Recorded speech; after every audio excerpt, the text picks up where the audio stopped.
Ndabaramukije ntongera ndabaha n'ikaze muri ano makuru mu rurimi rw'ikirundi aya nayo hakaba agizwe n'ingingo nkuru zikurikira. Kumenya indimi zitandukanye birafasha kurangura imirimo itandukanye ahantu henshi, ivyo bivugwa na Caporal Chef Alexandre Indimugwanko ari mu butumwa bwo kugarukana no gutsimbataza amahoro mu gihugu ca Somalia yamenye ururimi rw'igisomali na Hussein Mohamed umunyasomaliya yamenye ikirundi. Iyo ni nkuru tuza kugaruka ko umwidonido yano makuru. Ibiciro vy'imyambaro y'ishure vyaraduze ugereranije no mu mwaka uheze mu gisagara ca Bujumbura. Abadandaza bavuga ko nk'umwambaro wahora hagati y'ibihumbi 12 n'amajana 5 n'ibihumbi 15 ubugeze ku bihumbi 30. Idonido yano makuru ni mukanya.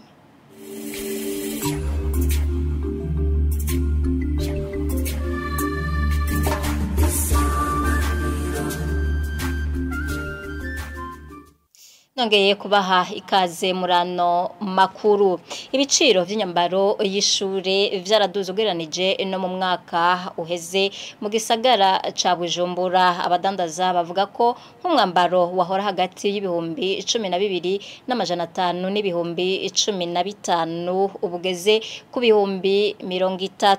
Ubugeze ku bihumbi 30. Basigura ko nabone babirangura bizimvye bivuye kwiduga ry'amafaranga mva makungu. Abaguzi bashikiriza ko batorohewe kuko baca bahitamo guheba kugura canke bakagura umwambaro umwe bari bipfuza kugura imyambaro ibiri. N'inkuru ya Ornera Muco.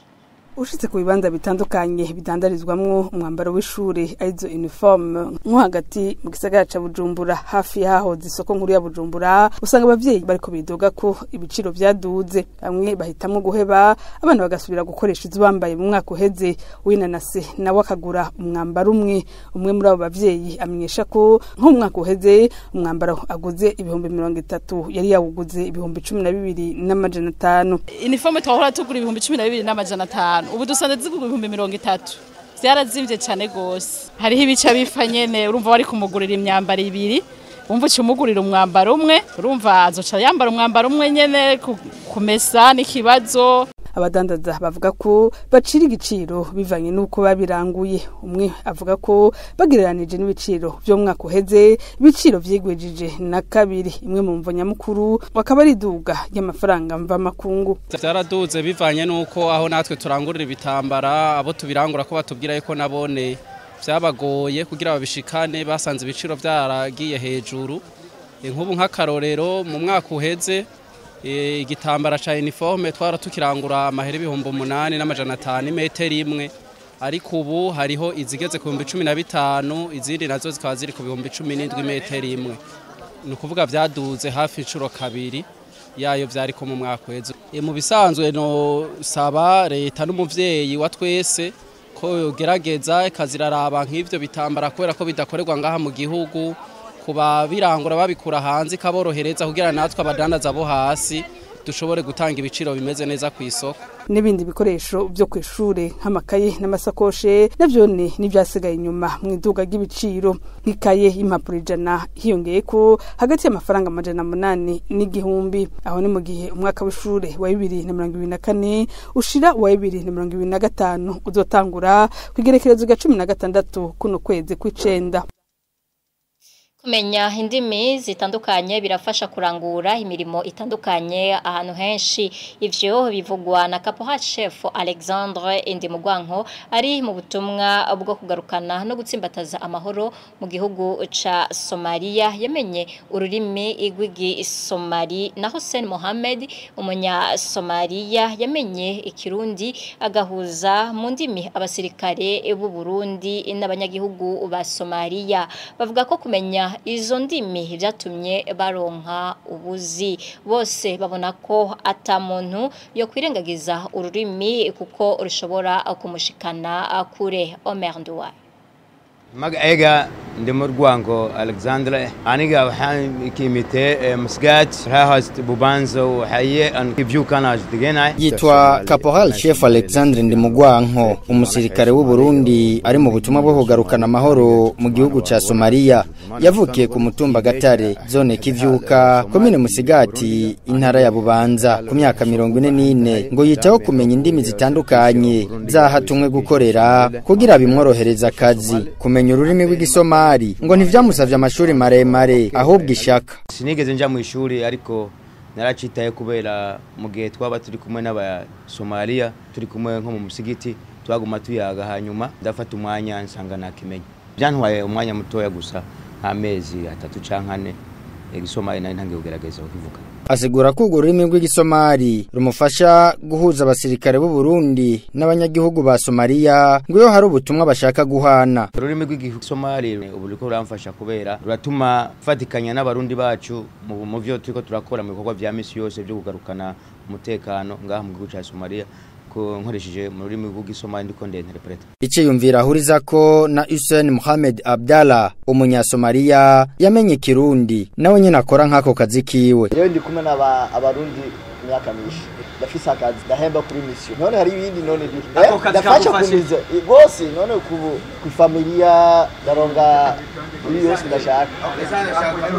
Bizera ko kumenya izo ndimi bizobabeshaho muri kazoza. Ndashobora kuza gusaba akazi bishitse akazi ka Mtimisi kagahera bikamfasha kubera nsanzwe nzi ururimi rw'Isomali. Business ndashobora gufatanya n'abagenzi banje, harimo n'uyu mugenzi wa Nshimi, kubera tugakorana business mu gihugu cyacu cy'u Burundi. Hari ibintu byinshi none ubu n'umunsi dini ngaye nejo nibaza nzobari hende ahantu igihugu y'u Burundi nshobora gukora muri embassy nyene, urabona kumeki cangi urashobora kugenda i Burundi gukora business sanzwe ya. Bahamagarira abantu bose kwitaho kumenya indimi zitandukanye kugira boroherwe mu mirimo yabo canke iyo bazezwa mu bihugu bitandukanye. Arke Burundi kine aho kusodonena Burundi ka madame de shirkat nitaye wa kusodonena wa masantaye aye en wa farahsana ana hata umunavugi ururimi wawe ubonye uranezerewa.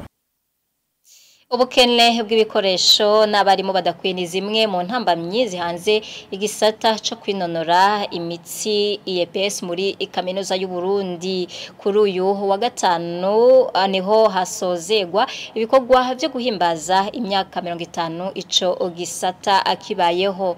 Adrien Ngayimbesha arongoye ico gisata avuga ko mu ntumbero yo guteza imbere ico gisata bategekanya gutanga ivyigwa ku buhinga bwa none kugira ngo abanyeshuri bazoze bariga batarinze gushika mu bigo vya kaminuza. Tumukurikire. Turiko turarangiza isabukuru y'imyaka 50 igisata cacu kimaze kivutse, wabaye nk'umwihwezo wo kwirimbura tukaraba kuva igisata cacu kivutse twavuye hehe, twahuye n'ingorane zihe, bega twashoboye izo ngorane kuzitorera inyishu gute, hanyuma ivyo twashize ko navyo tutagize ingorane nibihe, kugira ngo tumenye neza ihangiro tuca twiha mu yindi myaka 25 izobira imbere ndetse no mu yindi myaka 100 izobira imbere, kugira ngo niyo twasugira kugira yubire y'imyaka 100 igisata kibayeho tuge tuti ubu naho tugeze kwisemiye. Ivyatunaniye navyo ne birahari, turazi igituma vyatunaniye, igikuru nuko tuzaho twananiriwe tukabona aho tuja ahariho. Ivyatugoye birahari sibike, notanga nk'akarorero. Abarimu dufise bagenda bagabanuka, abanyeshuri barabibeshe kwera mikoro make ntidushobore kuronka abarimu bakwiye kugira ngo bafashe gutanga inyigisho. Si wacu honyene bakenye abarimu, ni kaminuza yacu yose, ariko turagira ivyo dushoboye byose tukigisha. Ubunye inyigisho zarateye imbere cyane, ibyo twari dukoresha kera biza vyarashizwe, hageze yuko dukoresha ubuhinga bwa none mugezeho. Ivyo navyo turabifise bikenyi, mugari ivyo tutararonka, ariko buhoro buhoro ngo ntavuka rimwe ngo yuzura ingobyi, tuzaturaronka bike bike dushiraho, tukaza turabaza aba partenaire dufise badufasha gushika aho tuzogera igihe n'uri hari Makamba ndamwigisha akambona, nkamubona akambaza, nkamwishura atiri waraza ngo yirirwa arapanga, yirirwa afata amabisi. Niyo ntambwe tugeze. urudandazwa rw'inzoga zonona amagara y'abantu hamwe n'ibiciro by'ibidandazwa biguma biduga ku masoko ni bimwe mu bibazo by'abashingamateka bashikiriza n'amakenga ajanye n'ingene ikigo BBN citaho ubuziranenge gitanga impusha zo kudandaza amwe n'izo nzoga. Ni kuri uyu wa gatanu mu nama nshingamateka umutumire akaba yari Marie Chantal Nijimbere mu byo ajejwe hari mwo ubudandaje Jean-Marie Mayonga.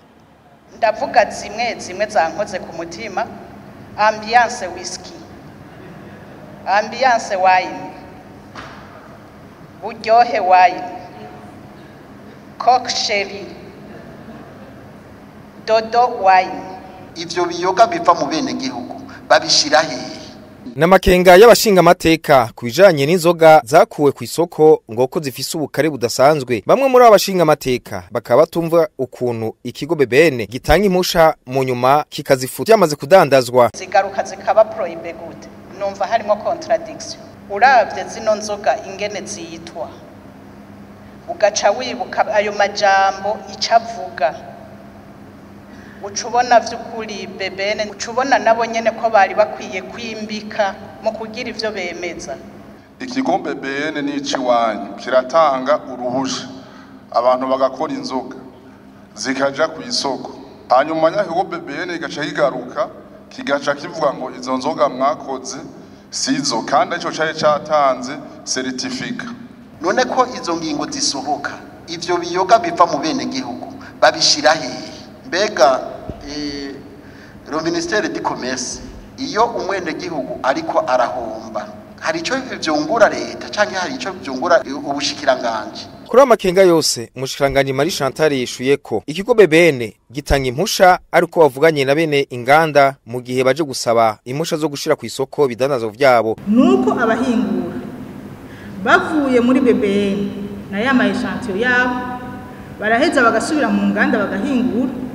Les premiers lots de production ivya mbere bahingura biba bimeze neza, ivya kabiri biba bimeze neza, mugabo hari gihe duca dusanga muri wa mwaka wa muntu ahingura swat yarongereje ubukari bw'inzoga, swat hariho amaproduit yandi yongeyemo yategereza gukoresha icamwe iki tugasanga sistema ikindi camwe. Bivuga rero niho BBN imaze gupima les échantillons ziri ku isoko isanze hariho de no conformité, ni ngombwa ko yavertisanye n'Uganda ikamubwira ati ivyo waje gusabira ubusha pura conformité muri kurabikurikiza. Umushikiranganje Marie Chantal Nijimbere akaba yishuye kubijanye n'iduga ry'ibiciro ku masoko, aho yamenyesheje ko biva ku bihe bitandukanye Burundi bwaciyemwo, agahimiriza abantu kugwiza umwimbu kugira ngo baronke ivyo bashora hanze hinjira amafaranga y'agaciro. Mu makungu naho hincanco ibihumbi 100 zo kugwanya karanda akinkende zaratanzwe muri Republika ya Demokrasi ya Kongo kuruno wa kane. Amakuru dukesha Africa News amenyesha ko icizero cyo gutangura kugaruka icizere catanguye kugaruka ngo igihugu kirizera ko kigiye kugabanura umurindi w'iyo ngwara. N'inkuru ya Sheila Irambona. Ayo makuru amenyesha ko iryo shitingi ryahora ryakira abagwayi ba kolera ubu bashizemwo abantu baba 100 bafashwe n'ubwoko bushasha bw'akaranda k'inkende, ngo inyuma yaho hakiriwe umuco wa mbere w'incanco z'iyo ngwara abaganga barizeye ko bagiye guhagarika umurindi w'ako karanda. N'umuganga ati tumaze kubura abantu 8 ku bagwaye 800 twakiriye, turizeye ko nitwatanga izo ncanco bizotuma ingwara idasubira gutikiza abantu. Ayo makuru abandanya avuga ko n'amacentre de santé niyo yahora yakira abantu 200 ku munsi ubu yarengewe, mugango uko kuza kuri izo ncanco gutuma abagwayi bizera ko bazokira co kimwe nk'uyu mwigeme. Yemeza ko kuva ingwara yamufashe ubu yumva agahengwe mu nyuma yaho afashe imiti. Ati mu minsi iheze sinashobora gufungura, ubu ko nafashe imiti numva nakize. Republika Republika ya Demokarasi ya Kongo rero ikaba yaronse incanco zishika ku bihumbi 100. Icegera ca buramatari wa Sud Kivu yakiriye izo ncanco akaba yahamagariye abanyakongo kuguma bikingira mu kureka kuramukanya no mu gukaraba amazi n'isabuni. Amakuru arangiza avuga ko muri ako karere ka Sud Kivu ariko hibonekeze cane mpox ngo abarwayi baba ibihumbi 5 nibo bamaze guharugwa muri ako karere ko mu buraruko bwa Demokarasi ya Kongo. Abantu nabo 31 nabo akaba aribo bamaze guhitanwa n'indwara démocratique du Congo, tandis que 31 décès ont été enregistrés. Ni kuri iyo nkuru duce turangiriza ko ano makuru twari twabateguriye. Mwakoze mwese mwayakurikiranye, mubandanye mukurikirana ibiganiro bya televiziyo Isanganiro.